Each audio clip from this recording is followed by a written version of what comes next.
Hello SPS Astrology lovers, this is Shankar Pratap Singh and you are watching SPS Astrology। दोस्तों, हमारी series चल रही है लॉर्ड थ्रू हाउसेस और इस सीरीज़ में ऑलरेडी हम 4 वीडियो बना चुके हैं और इसमें हम बात कर रहे हैं कि किसी पर्टिकुलर हाउस का लॉर्ड अगर दूसरे घरों में ट्रांजिट होता है तो उसका क्या इम्पैक्ट हमारी लाइफ में पड़ता है। इसमें जो पहली वीडियो बनी थी वो फर्स्ट हाउस का लॉर्ड अगर फर्स्ट हाउस में होगा तो क्या होगा, फर्स्ट हाउस का लॉर्ड अगर सेकंड हाउस में होगा तो क्या होगा, और साथ में ब्लैक कॉफ़ी। और फर्स्ट हाउस का लॉर्ड अगर थर्ड हाउस में होगा तो क्या होगा, फर्स्ट हाउस का लॉर्ड फोर्थ हाउस में होगा तो क्या होगा। ये 4 टॉपिक के ऊपर मैं ऑलरेडी वीडियो बना चुका हूँ। आज मैं आपको बताऊंगा कि फर्स्ट हाउस का लॉर्ड अगर बर्थ चार्ट के 5th हाउस में होता है तो क्या होगा। और फर्स्ट हाउस को जैसे हम जानते हैं कि फर्स्ट हाउस जो है वो आपके सेल्फ एक्सप्रेशन का हाउस है। मतलब जैसा आप इस संसार को अपने आप को दिखा रहे हो, अपने आप को रिप्रेजेंट कर रहे हो, वो कुंडली का फर्स्ट हाउस है। फर्स्ट हाउस का संबंध आपके ऑरा से है, आपके नाम से है, फेम से है, आपकी पहचान से है, जैसे भी आप रिएक्ट करते हैं, एक्ट करते हैं, और जैसे भी आप सामने वाले को दिखाई देते हो, पब्लिक को दिखाई देते हो, वो कुंडली का फर्स्ट हाउस है, मतलब आपकी personality. 5th house love and romance का हाउस है, क्रिएटिविटी और हॉबीज़ का हाउस है, चाइल्ड बर्थ और स्पेकुलेटिव फाइनेंस एंड गेन का हाउस है, स्टॉक मार्केट का हाउस है, फन का हाउस है, सेलिब्रेशन का हाउस है। तो जब फर्स्ट हाउस का लॉर्ड 5th हाउस में आएगा तो आपके जीवन का सारा इंटरेस्ट 5th हाउस के लिए होगा। मतलब आपका जो टोटल फोकस होगा वो 5th हाउस की चीज़ों को करने के लिए होगा। और जब आप 5th हाउस की चीज़ों को करेंगे उसी के द्वारा आपकी जो पर्सनालिटी है वो शेप होगी। मतलब अगर आप 5th हाउस की चीज़ों को कर रहे हैं तो उसी चीज़ से आप पहचाने जाएंगे और आपका नाम बनेगा। लेकिन जो भी चीज़ हम लाइफ में करते हैं, जिन चीज़ों में हमें बहुत ज़्यादा इंटरेस्ट होता है, उन चीज़ों को करने के लिए हमें काफ़ी स्ट्रगल भी करना पड़ता है और काफ़ी बाधाएं भी बीच बीच में आती रहती हैं।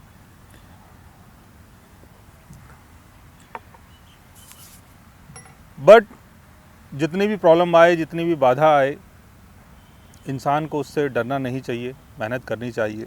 मेहनत करके ही आप आगे बढ़ते हैं। और जैसे मैंने आपको बताया कि फर्स्ट हाउस का लॉर्ड अगर 5th हाउस में होगा तो आपका सारा इंटरेस्ट क्रिएशन की तरफ होगा, स्पेकुलेटिव फाइनेंस और गेन की तरफ होगा, गैम्बलिंग की तरफ होगा। अब गैम्बलिंग का मतलब ये नहीं होता है कि आप जुआरी हैं या जुआ खेलते हैं। गैम्बलिंग का मतलब ये होता है कि अगर आपका इंटरेस्ट गैम्बलिंग की तरफ है या स्पेकुलेटिव फाइनेंस और गेन की तरफ है, स्टॉक मार्केट की तरफ है, तो आपके अंदर टैलेंट भी होगा कि आप उन सब चीज़ों के थ्रू अर्निंग भी कर सकें या दूसरों को एडवाइस कर सकें। 5th हाउस रिप्रेजेंट करता है चाइल्ड बर्थ को, लव एंड रोमांस को। तो बच्चों से बहुत लगाव होगा आपका। जब भी आप बच्चों के साथ रहेंगे या उनके साथ जब भी आप इंटरेक्ट करेंगे तो आप बहुत अच्छा फील करेंगे, बहुत यंग और बहुत एनर्जेटिक फील करोगे। यानी जो आपके अंदर की जो एनर्जी है, आपके अंदर की जो वाइटलिटी है, वो निखर के आएगी उस टाइम जब आप बच्चों के साथ कहीं भी, जैसे प्लेग्राउंड में आप खेल रहे हैं या बच्चों से इंटरेक्ट कर रहे हैं, बातें कर रहे हैं, बच्चों के साथ कुछ फ़न एक्टिविटीज़ कर रहे हैं, आर्ट वार्ट, पेंटिंग वेंटिंग आप बच्चों को सिखा रहे हो, बना के दिखा रहे हो। वो सारी चीज़ें आपको एक एनर्जी देगी और आपको एक अलग शेप देगा और आप ये महसूस करेंगे कि शायद जो मैं काम कर रहा हूँ ये मेरे लिए ही है और मुझे यही काम करना चाहिए। कई बार होता है ना कि हम कुछ चीज़ करते हैं तो हमें लगता है कि हाँ यार, ये हमारे लिए बढ़िया है। दूसरी चीज़ें जब हम करते हैं और वो हमारे अकॉर्डिंग नहीं होती तो हमें उसमें मज़ा नहीं आता है। अब काम चाहे कोई भी हो, काम कोई भी हो, लेकिन आपको अगर उस काम के अंदर मज़ा आ रहा है और आपकी एक पहचान बन रही है तो उस काम को आपको करना चाहिए, क्योंकि उसी काम को करने के लिए आपका बर्थ हुआ है। दूसरा, लव एंड रोमांस का हाउस भी 5th हाउस माना जाता है।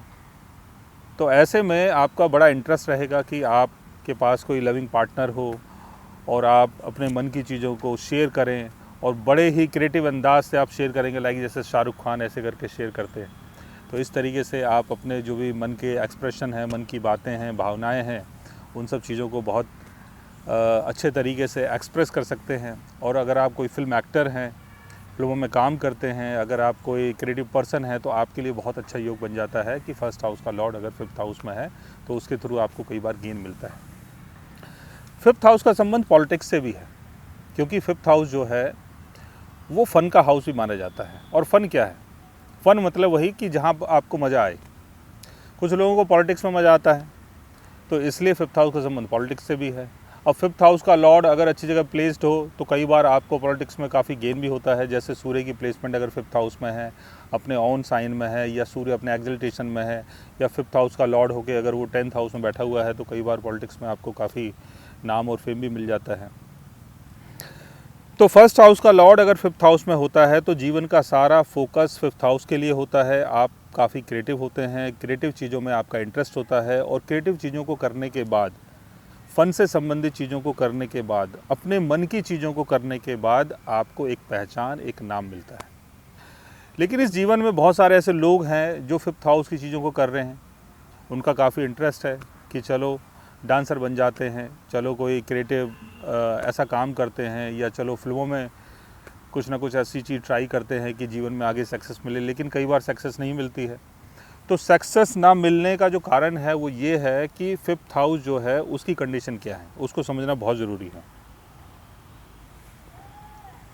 5th हाउस की कंडीशन को समझें कि 5th हाउस का लॉर्ड कहीं कंबस्ट तो नहीं हो गया है। 5th हाउस का लॉर्ड कहीं 6th हाउस में, 8th हाउस में या 12th हाउस में तो नहीं है। 5th हाउस का लॉर्ड कहीं रेट्रोगेशन में तो नहीं, क्योंकि कई बार क्या होता है कि 5th हाउस का लॉर्ड जैसे रेट्रोगेशन में अगर चला गया, या कोई रेट्रोगेट प्लैनेट अगर 5th हाउस में बैठा हुआ है, या उसके लॉर्ड को देख लेता है, या उसके लॉर्ड के ऊपर अगर उसका एस्पेक्ट पड़ जाता है, तो काफ़ी स्ट्रगल करना पड़ता है। 2-4 बार स्ट्रगल करने के बाद आपको सक्सेस मिलती है। और अगर कंबस्ट हो जाता है तो इनिशियल लाइफ में आपको 5th हाउस से संबंधित चीज़ों से गेन नहीं होता है। लव रोमांस से गेन नहीं होगा। कहीं भी अगर आप स्टॉक मार्केट में पैसा खर्च कर रहे हैं, वहाँ पर आपको गेन नहीं होगा। कोई भी क्रिएटिव काम कर रहे हैं तो वहाँ पर आपको सक्सेस नहीं मिलेगी। लोगों का सपोर्ट आपको नहीं मिलेगा, काफ़ी स्ट्रगल करना पड़ेगा।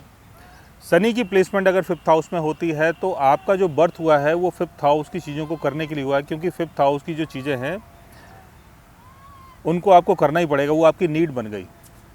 लेकिन इनिशियल लाइफ में 35 की एज तक आपको स्ट्रगल करना पड़ेगा 5th हाउस की चीज़ों को करने के लिए, क्योंकि 5th हाउस की चीज़ें अगर आप कर तो रहे हो लेकिन आपको उन सब चीज़ों से बेनिफिट नहीं मिल रहा है। अगर आप कोई क्रिएटिव पर्सन है, आप पॉलिटिक्स में जाना चाहते हैं, या आप लव रोमांस में हैं, या आपकी मैरिज हो चुकी है, तो चाइल्ड बर्थ में डिले होगा। तो बहुत सारी चीज़ों में शनि डिले कर देता है। और 5th हाउस रिप्रेजेंट करता है पास्ट लाइफ डीड्स को। जो भी आप पास्ट में करके आए हैं उसका जो फ्रूट है वो कुंडली का 5th हाउस माना जाता है। तो 5th हाउस का अच्छा होना बहुत ज़रूरी है। अगर 5th हाउस का लॉर्ड अगर वीक हो जाता है तो कई बार हमें पास्ट की चीज़ें नहीं मिल पाती हैं, यानी अच्छी चीज़ें नहीं मिल पाती हैं जो पास्ट में हमने कुछ अच्छा किया है। क्योंकि पास्ट में अगर आप कुछ अच्छा करके आएंगे तो इस बर्थ में आपको अच्छी चीज़ें मिलेंगी। पास्ट में अगर आप कुछ बुरा करके आते हैं तो हो सकता है कि आपके बर्थ चार्ट का जो 5th हाउस हो वो डैमेज्ड हो।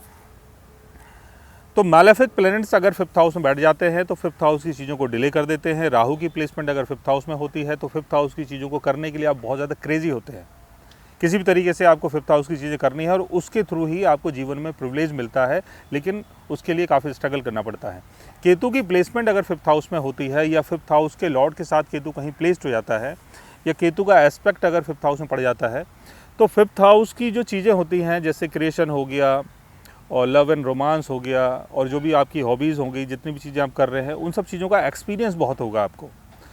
अब फ़ायदा होगा कि नुकसान होगा वो एक दूसरी बात है, लेकिन केतु वहाँ का एक्सपीरियंस दिखाता है कि इस इंसान को कितना एक्सपीरियंस है 5th हाउस से संबंधित चीज़ों का। लेकिन अगर गेन की बात करें तो उसके लिए 5th हाउस के लॉर्ड की पोजीशन का अच्छा होना बहुत ज़रूरी है। यानी 5th हाउस का लॉर्ड या तो अपने ऑन साइन में हो, या गेन हाउस में हो, या आपके केंद्र भाव में हो, कहीं भी ऐसी जगह उसकी प्लेसमेंट होनी चाहिए ताकि आपको उसके थ्रू गेन हो। लेकिन फर्स्ट हाउस का लॉर्ड अगर 5th हाउस में जाता है तो आपकी जीवन में 5th हाउस की चीज़ें बहुत ख़ास होती हैं, और 5th हाउस की चीज़ों को करने के बाद ही आपको एक नाम, एक पहचान और आपकी इमेज बनती है, और उसी के थ्रू आप दुनिया में जाने जाते हैं कि आप एक्चुअल में क्या हैं। सो गाइस, आज मैंने आपको बताया कि फर्स्ट हाउस का लॉर्ड अगर 5th हाउस में प्लेस्ड होता है तो उसका क्या इम्पैक्ट हमारी लाइफ में पड़ता है। अगर आप भी जानना चाहते हैं अपने 5th हाउस के बारे में, या 5th हाउस से जुड़ी हुई किसी चीज़ के बारे में, तो उसके लिए आप हमारे चैनल को सब्सक्राइब कर सकते हैं। और अगर आप हमसे बात करना चाहें, कंसल्ट करना चाहें, पर्सनली हमसे मिलना चाहें तो आप हमारी वेबसाइट के थ्रू, हमारे ऐप के थ्रू हमसे मिल भी सकते हैं, बात भी कर सकते हैं और गाइज़ आप हमसे कंसल्ट भी कर सकते हैं। So guys take care, love you all and good bye.